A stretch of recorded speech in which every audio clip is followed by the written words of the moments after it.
Баршаңызға ассалаумағалейкум достар, қалдарыңыз қалай? Бүгін менің каналымда өзімнің сүйікті пирогым, заказға алатын карамельный пирог дайындайтын боламыз. Өте керемет болып шығады, міндетті түрде жасап көріңіздер. Ол үшін сары май, ұн, разрыхитель, жұмыртқа, вареная сгущенка, кукурузный крахмал, сметана қажет болады. Барлық өлшемін, граммдарын бәрін описанияға жазып қоям. Сол жерден қарап көрсеңіздер болады.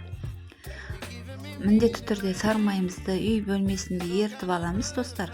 Сосын ұнымызды електен өткізіп аламыз. Сонда біздің пирогымыздың тестасы әдем болып көтеріліп пісетін болады.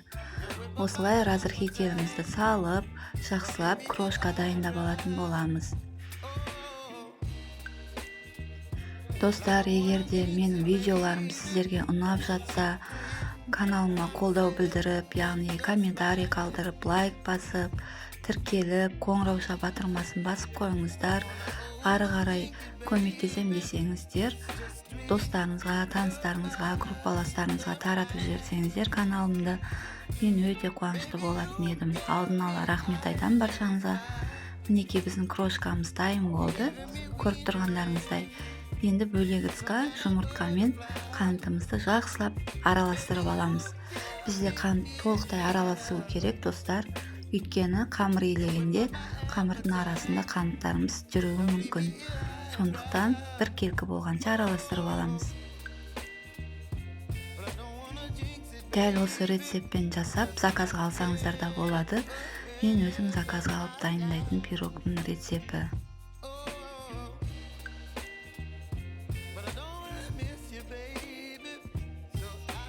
Толықтай ерігенше араластырып болдым. Енді ұнымызға құйып, қамыр илейтін боламыз.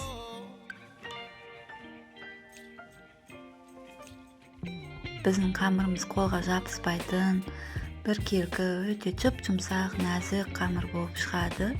Жұмыс жасағанға да ыңғайлы болып тұратын қамырымызды 20-30 минутқа холодильникке салафанға салып қойып қоямыз. Көріп тұрғандарыңыздай өте әдемі болып шығады.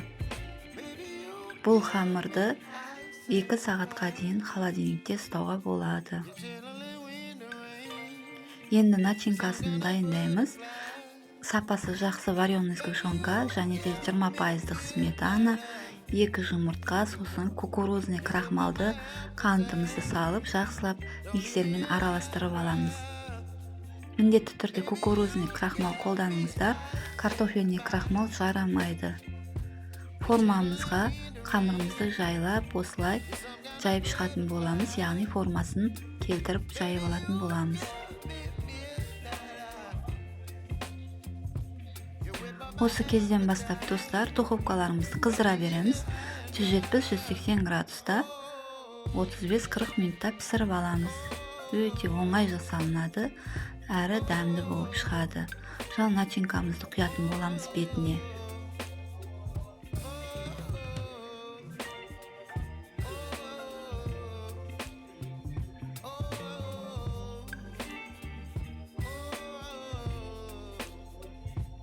Духовкаларыңызға қарап отырыңыздар. Әркімнің печкасы әрқалай жасайды, сондықтан қарап отырыңыздар. Күйіп кетпеуі керек, не піспей қалмауы да керек. Мінекей осылай пісіп шығады.